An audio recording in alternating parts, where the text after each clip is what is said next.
ஒரே பாரதம் உன்னத பாரதம் எனும் நமது மாண்புமிகு பாரத பிரதமர் நரேந்திர மோடி அவர்களின் முழக்கத்தை செயல்படுத்த மாண்புமிகு பாரத பிரதமர் நரேந்திர மோடி அவர்களின் வழிகாட்டுதலின்படி மத்திய அரசு, மத்திய கல்வி அமைச்சகம், IIT Madras, Banaras Hindu university, railway அமைச்சகம் மற்றும் பல அமைச்சகங்களுடன் உத்தரப்பிரதேச அரசு மற்றும் வாரணாசி நிர்வாகத்தின் துறைகள் பல்வேறு அம்சங்களை ஒருங்கிணைத்து காசி தமிழ்ச் சங்கமம் 3.0 என்ற பெருவிழாவை நடத்தியது. காசிக்கும் தமிழ்நாட்டிற்கும் உள்ள நூற்றாண்டு பழமையான கலாச்சார தொடர்பை மீட்டெடுக்கவும் வலுப்படுத்தவும் காசி தமிழ்ச் சங்கமம் 3.0 எனும் இப்பெருவிழா சிறப்புடன் நடந்து முடிந்தது. கடந்த பிப்ரவரி 15ஆம் தேதியிலிருந்து பிப்ரவரி 24ஆம் தேதி வரை நடைபெற்ற இப்பெருவிழாவில் பங்கேற்க தேர்வான மத்திய பல்கலைக்கழகங்களில் படிக்கும் தமிழ் வம்சாவளி மாணவர்கள் 200 பேர் நீங்களாக தமிழகத்தைச் சேர்ந்த 1000 பேர் தேர்வு செய்யப்பட்டோம். தேர்வானவர்கள் 5 குழுக்களாக பிரிக்கப்பட்டு அரசு சார்பில் காசி, பிரயாக்ராஜ் மற்றும் அயோத்தி ராமர் கோவில் ஆகிய தலங்களுக்கு அழைத்து செல்லப்பட்டோம்.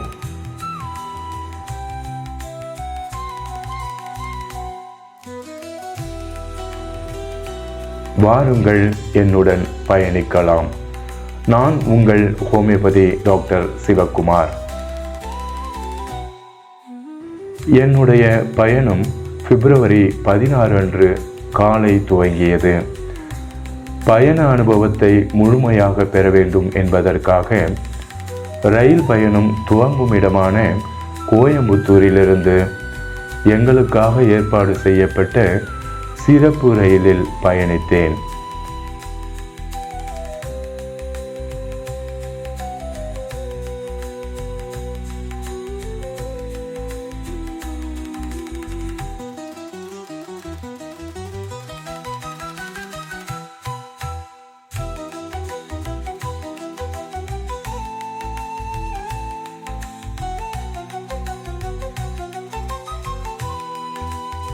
காலை மற்றும் மாலை வேளைகளில் குழுவாக திருவாசகம் பாடினோம்.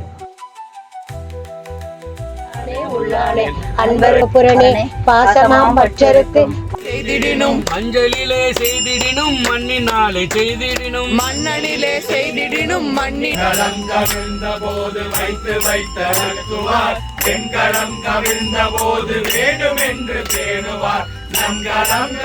நாங்கள் இசையோடுதான் பாடினோம். இருந்தும் ரயிலும் சங்கொலியுடன் தண்டவாளத்தில் எங்களுக்கு ஒத்திசைத்தது. மனம் லேசாகி போனது. ஏதோ ஒரு புதுமையான உணர்வு. 2 நாட்கள் ரயில் பயணம் கழிந்தது. பனாரஸ் ரயில் நிலையத்தில் இறங்கினோம். எங்களை வரவேற்க உத்தரப்பிரதேச மக்கள் ரயில் நிலையத்தில் குழுமியிருந்தார்கள். பாரத் மாதா கி ஜெய், ஜெய் ராம், ஹரஹர மகாதேவ், நரேந்திர மோடிக்கு ஜெய் என்று விண்ணதிர கோஷமிட்டனர்.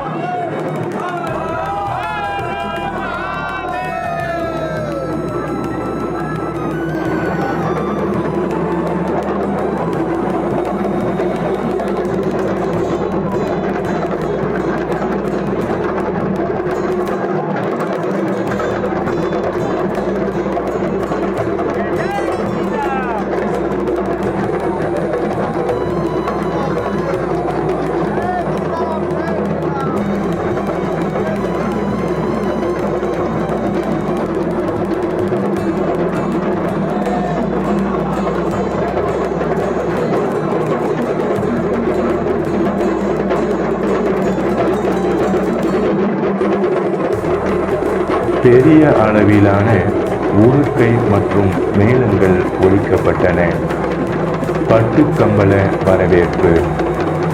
மாலை அணிவித்து மலர் தூவி எங்களுக்கு திலகமிட்டு கிள்ளை தமிழில் வணக்கம் காசி, வணக்கம் தமிழ்நாடு என்று வரவேற்றார்கள். வாழ்நாளில் அனுபவித்திராத ஒரு சிறப்பான வரவேற்பு.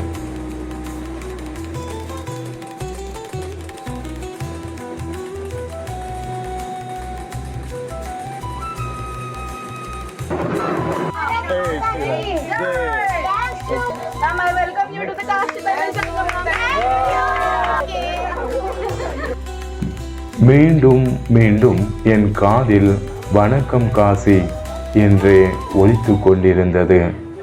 என் பாரத உறவின் அளவிலாத பாசத்தை உணர்ந்தேன்.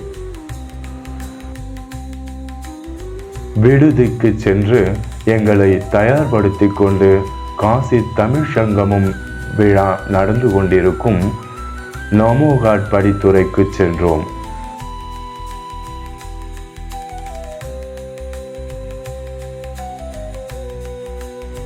வானுலகத்தின் பிரதிபலிப்போ என்று வியக்கும் அளவிற்கு நமோகாட் படித்துறையும் கங்கையும் மின்னொளியில் பளபளத்து கொண்டிருந்தது. காசிக்கும் தமிழ்நாட்டிற்கும் உள்ள கலாச்சாரம் மற்றும் பண்பாட்டை விளக்கும் அரங்குகளை அமைத்து காட்சிப்படுத்தியிருந்தார்கள். இந்த ஆண்டு காசி தமிழ் சங்கமம் விழாவுக்கான கருப்பொருள் தமிழ் சித்தர்களின் முதன்மையானவராக, தமிழ் சங்க புலவராக, தமிழ் இலக்கணம் அருளியதால் தமிழ் முனிவராக, முனிவர்களுக்கெல்லாம் குருவானவராகையால் குரு முனிவராக, பொதிகை மலையில் வாழ்ந்தவராகையால் பொதியில் முனிவராக அறியப்படும் அகத்திய முனிவர். ஆம், நம் அகத்திய முனிவர்தான் இந்த பெருவிழாவின் கருப்பொருள். அகத்தியர் நம் தமிழ் இலக்கணத்திற்கு, சித்த மருத்துவத்திற்கு மற்றும் கலாச்சார ஒற்றுமைக்கு அருளியது குறித்த தகவல்களை காட்சிப்படுத்தியிருந்தார்கள். ஔவையார், திருவள்ளுவர், காரைக்கால் அம்மையார், திருநாவுக்கரசர், வள்ளலார் முதலானோர்கள் நம் கலாச்சாரம் மற்றும் பண்பாட்டிற்கு ஆற்றிய பணிகள், உவேசா, சுப்பிரமணிய பாரதி, டாக்டர் முத்துலட்சுமி ரெட்டி, தில்லையாடி வள்ளியம்மை போன்றவர்கள் தேசிய ஒருமைப்பாட்டிற்கு ஆற்றிய பணிகள், Ramanujar, sir C V. Raman, G D. Naidu, M S. Swaminathan, Abdul Kalam போன்றவர்கள் நாட்டிற்கு அர்ப்பணித்த பணிகள், சுதந்திர போராட்டம் பற்றிய தமிழ் சினிமாக்கள் மற்றும் நடித்த நடிகர்கள் குறித்தும் காட்சிப்படுத்தப்பட்டிருந்தன. மேலும் கலாச்சாரம் பண்பாட்டை விளக்கும் கலை பொருட்கள் மற்றும் கைவினைப் பொருட்கள் அரங்குகளும் அமைக்கப்பட்டிருந்தது. கங்கை கரையில் பிரத்யேகமாக அமைக்கப்பட்டிருந்த அரங்கில் நம்முடைய நாட்டுப்புற கலைகளை பறைசாற்றும் விதமாக தமிழகத்தைச் சேர்ந்த நாட்டுப்புற கலைஞர்களின் கரகாட்டம் மிக அருமையாக நடைபெற்றது.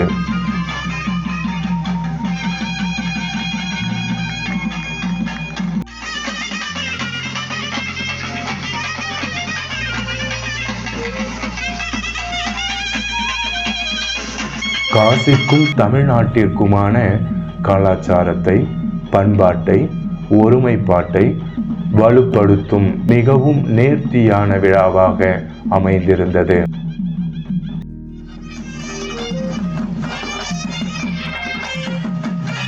இறுதியாக எங்களுக்கு நினைவு பரிசு வழங்கி பொன்னாடை போர்த்தினார்கள். அவன் அருளாலே அவன் தாள் பணிந்து என்ற பாடல் வரிகளுக்கிணங்க ஈசனின் அருளினால் இந்துக்களின் வாழ்க்கை லட்சியமான காசி விஸ்வநாதரை தரிசிக்க நமோகாட் படித்துறையிலிருந்து சிறிய வகை கப்பலில் கங்கை வழியாக பயணித்தோம்.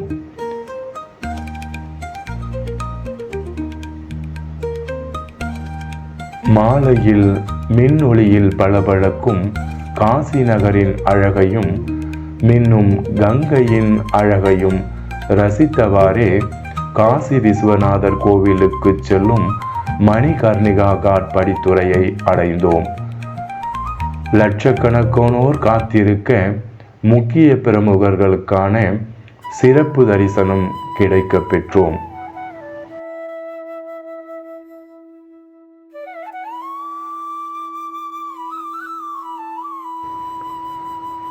அடுத்த நாள் விடியற்காலை எழுந்து தயாராகி எங்களுக்காக காத்திருந்த பேருந்தில் கங்கை கரையில் அமைந்துள்ள ரவிதாசு பூங்கா சென்று அதனை அடுத்துள்ள ரவிதாசு காட் படித்துறையிலிருந்து கங்கை வழியாக சிறிய வகை கப்பலில் ஹனுமன் காட் படித்துறை சென்றோம். கங்கையை இரவில் பார்ப்பதொரு அழகென்றால் பகலில் காண்பது மற்றுமொரு அழகு. கங்கை கரையில் பழமையையும் புதுமையையும் பறைசாட்டும் கட்டிடங்களும் கங்கை ஆற்றில் பறவை கூட்டங்களும் ஆங்காங்கே சிறிய வகை படகுகளும் அணிவகுத்தன. ஆற்றில் மின்னும் ரம்மியமான சூரிய உதயத்தை காண கண்கோடி வேண்டும் என்றே தோன்றியது. வாழ்நாளில் ஒரு முறையாவது கங்கையில் புனித நீராட வேண்டும் என்பது ஒவ்வொரு இந்துவின் கனவு. தமிழகத்தில் உள்ளவர்கள் காசி செல்வதும் காசியில் உள்ளவர்கள் ராமேஸ்வரம் வருவதும் தொன்று தொட்டு வரும் கலாச்சார ஆன்மீக மரபு. கங்கையில் நீராடினேன், நெடுநேரம் கழித்தேன். ஆரம்பத்தில் சற்று குளிராக இருந்த போதிலும் பின்னர் புதுமையை உணர்ந்தேன். சில ஆண்டுகள் காசி கங்கை நதிக்கரையில் வசித்த நம் பாரதிக்கு கவிதை ஊற்றெடுத்ததில் கங்கைக்கும் பங்குண்டு என்றே தோன்றியது. மகாகவி பாரத மாதா மீது பாடிய திருத்த சாங்கத்தில் காசியையும் கங்கையையும் போற்றியுள்ளார். காசி நகர்ப்புலவர் பேசும் உரைதான் காஞ்சியில் கேட்பதற்கோர் கருவி செய்வோம் என்று மற்றொரு பாடலில் கூறியுள்ளார்.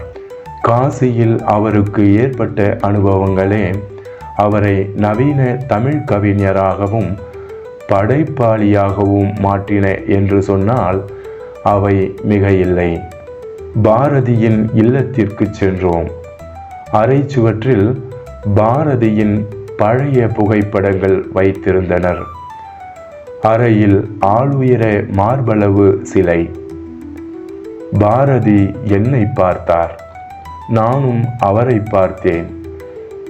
கங்கை நதிபுறத்து கோதுமை பண்டம் காவிரி வெற்றிலைக்கு மாறு கொள்வோம் என்று என் மனதிற்குள் இசைத்தார்.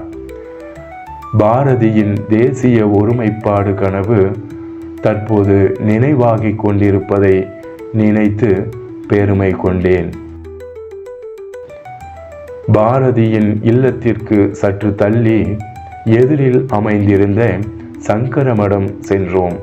நம் பாரத திருநாட்டை ஒருங்கிணைக்க, சனாதன தர்மத்தை நிலைநிறுத்த, நமது கலாச்சாரம் மற்றும் பண்பாட்டை மேம்படுத்த சங்கரமடம் நிறுவப்பட்டதை அறிந்தேன், மெய்சிலிர்த்தேன். தற்பொழுது நமது மாண்புமிகு பாரத பிரதமர் நரேந்திர மோடி அவர்களின் ஒரே பாரதம் உன்னத பாரத முழக்கமும் அதுதானோ? காசி விஸ்வநாத சுவாமி கோவில் அறங்காவலர் திரு வெங்கடரமணா கணப்பாடிகள் எங்களை உபசரித்து எங்களுக்கான காசி தமிழ் சங்கமம் நிகழ்ச்சியில் கலந்து கொள்ளும் வாய்ப்பு இறைவன் அருளால் உண்டானது என்று சற்று நேரம் எங்களிடம் உரையாற்றினார். அங்க போறதுக்கே பெரிய சிரமம் அந்த மாதிரி. ஆனா நல்ல ஏற்பாடு கவர்மெண்ட் பண்ணிருக்கான். நீங்க போகிறேன் அதே மாதிரி 250 பேர் தனியா பஸ்ல போய் அங்க தனியா உங்களுக்கு ஸ்நானத்துக்கு ஏற்பாடு பண்ணிருக்கான். ரொம்ப ரொம்ப விசேஷம். அந்த புண்ணியமும் உங்களுக்கும் கிடைக்க போறது. 3 நதி சேர்றது, கங்கா யமுனா சரஸ்வதி. கங்கா யமுனா பிரத்யட்சமா பார்க்கலாம். யமுனா குப்த ரூபமா இருக்கா. அந்த மாதிரி திரிவேணி நதியில ஸ்நானம் பண்ண போறேன். அதை முடிஞ்ச அப்புறம் அயோத்தியா கங்கா கங்கா பாபஹரா கஷ்டஹரா துக்கஹரா தாரித்ரஹரா திரிதோஷஹரா ஹரஹரா சிவ சிவ.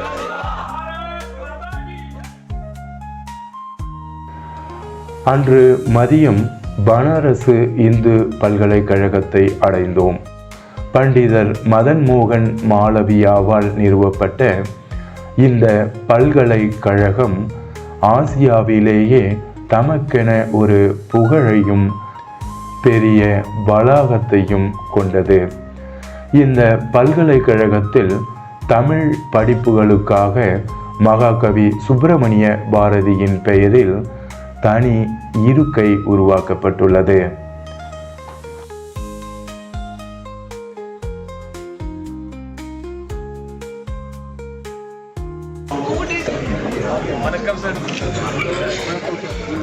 பனாரசு இந்து பல்கலைக்கழகத்தில் சிறு தொழில் முனைவோருக்கான கருத்தரங்கம் ஏற்பாடு செய்யப்பட்டிருந்தது.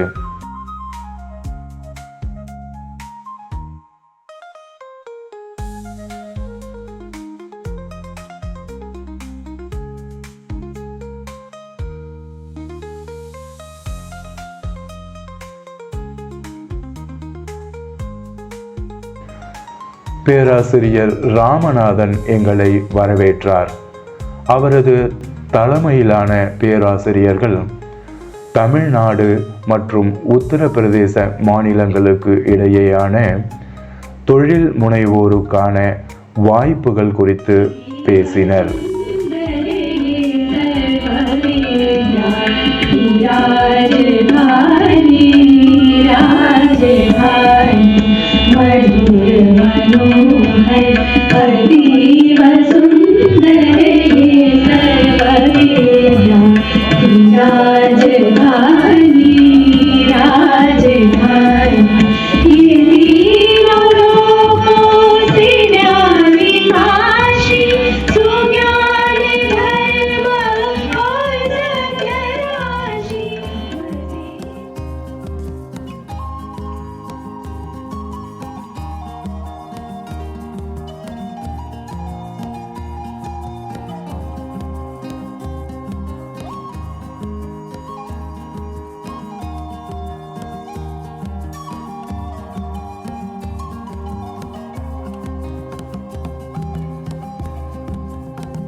இறுதியாக எங்கள் குழுவில் இருந்த தொழில் முனைவோர்களின் சந்தேகங்களுக்கு பதிலளித்தார்.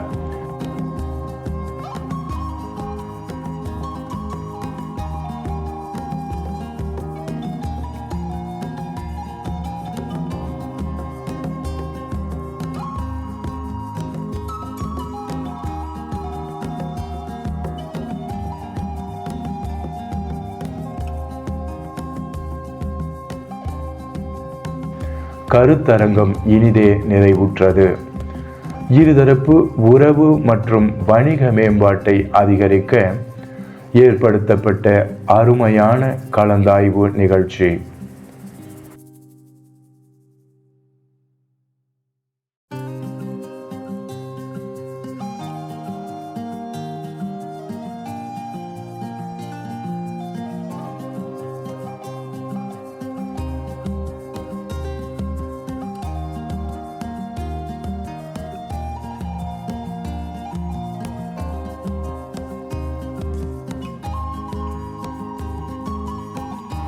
டென்ட் சிட்டி மகா கும்ப நகரம் நெருங்கும் பொழுது பகல் பொழுது முடிந்து இருளத் துவங்கியது.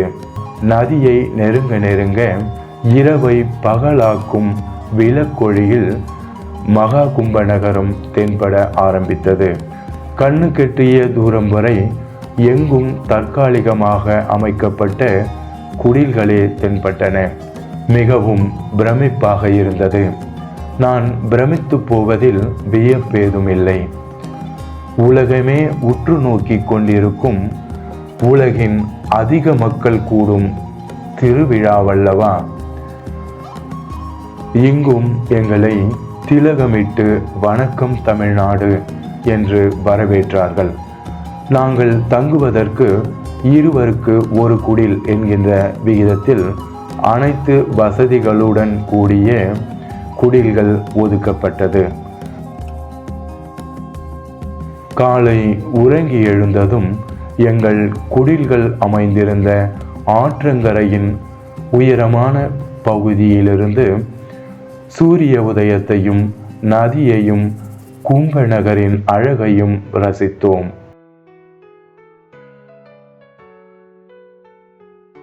மகா கும்பமேளா நம் பாரதத்தின் வளமான கலாச்சார பாரம்பரியத்தையும் ஆன்மீக மரபுகளையும் வெளிப்படுத்தும் ஒரு பெருவிழா. ஜோதிடப்படி குரு, சூரியன், சந்திரன் ஆகிய கிரகங்கள் ஒரே நேர்கோட்டில் வரும் காலங்களில் அமிர்தம் சிந்திய நதியில் கும்பமேளா நடைபெறுவதும் நீராடுவதும் நமது மரபு. அதிலும் இந்த ஆண்டு 144 ஆண்டுகளுக்கு ஒரு முறை வரும் மகா கும்பமேளா என்பது கூடுதல் சிறப்பு. பிரயாக்ராஜ் திரிவேணி சங்கமத்திற்கு பேருந்தில் கிளம்பினோம். செப்பனிடப்பட்ட தரமான சாலைகள், ஆங்காங்கே பன்மொழிகளில் குறிப்பாக தமிழில் ஊர் பெயர்கள் எழுதப்பட்ட வழிகாட்டி பலகைகள், அனைத்தும் அருமையான ஏற்பாடுகள்.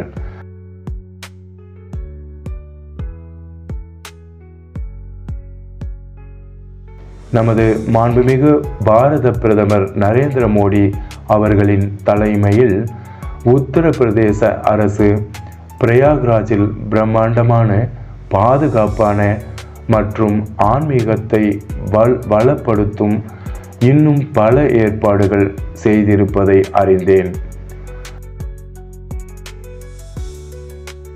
நாங்கள் திரிவேணி சங்கமத்தில் குளிக்க தயாரானோம். நாங்கள் வரிசையில் நின்றோம். எங்கள் முன்னும் பின்னும் காவல்துறையினர் மற்றும் பாதுகாப்பு வாகனங்கள் பாதுகாப்பு வழங்க அவ்வளவு பெரிய கூட்ட நெரிசலிலும் எந்த இடையூறும் இல்லாமல் முக்கிய பிரமுகர்களுக்காக ஒதுக்கப்பட்ட இடத்தில் திரிவேணி சங்கமத்தில் நீராடினோம்.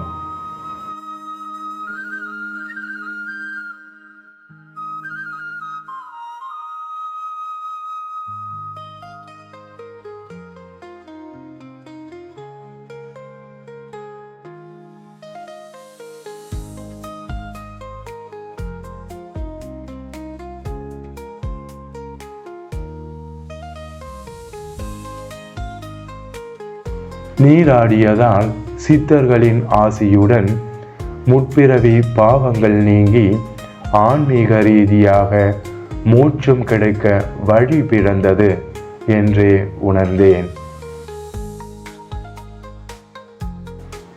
கும்பமேளா நகரிலிருந்து அயோத்தி ராமர் கோவில் நோக்கி பேருந்தில் பயணித்தோம்.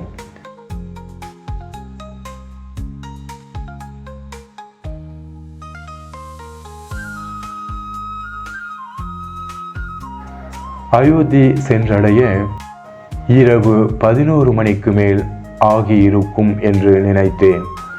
அந்த நேரத்திலும் உள்ளூர் மக்கள் வெள்ளமென திரண்டு வந்து எங்கள் ஒவ்வொருவருக்கும் பொன்னாடை போர்த்தி வரவேற்று இரவு உணவு அளித்தார்கள்.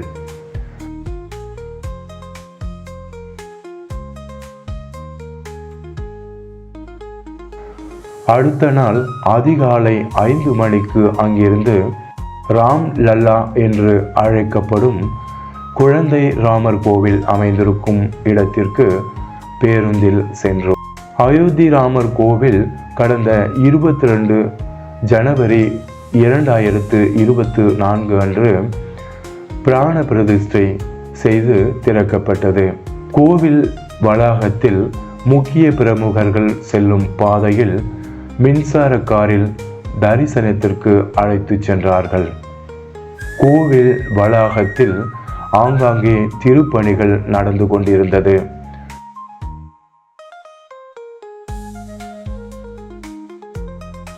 குழந்தை ராமரை தரிசித்தோம்.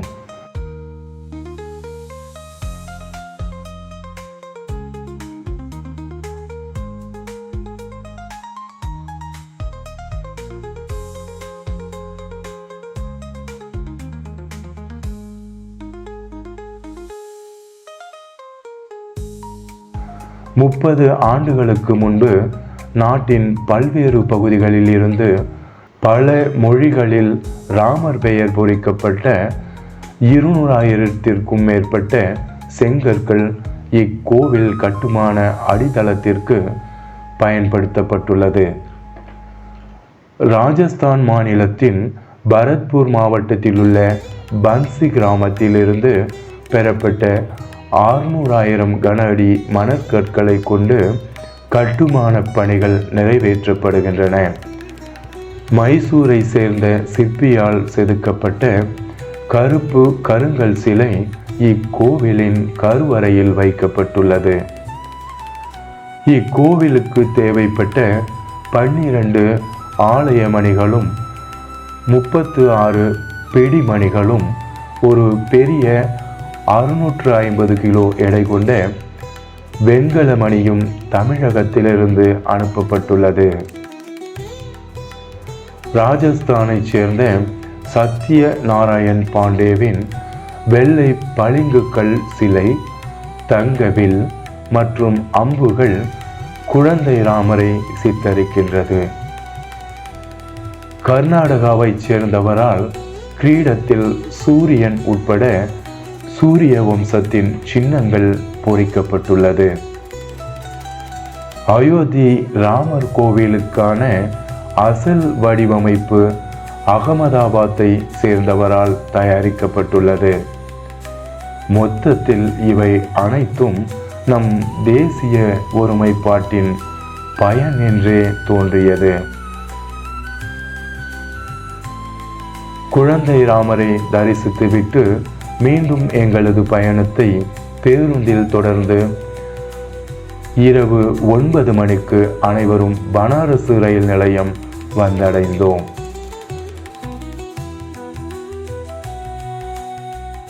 பனாரஸிலிருந்து கோயம்புத்தூர் வரை செல்லும் எங்களது சிறப்பு ரயிலில் பயணித்து அவரவர் ஊர்களில் இறங்கிக் கொண்டோம். பயணம் இனிதே நிறைவுற்றது.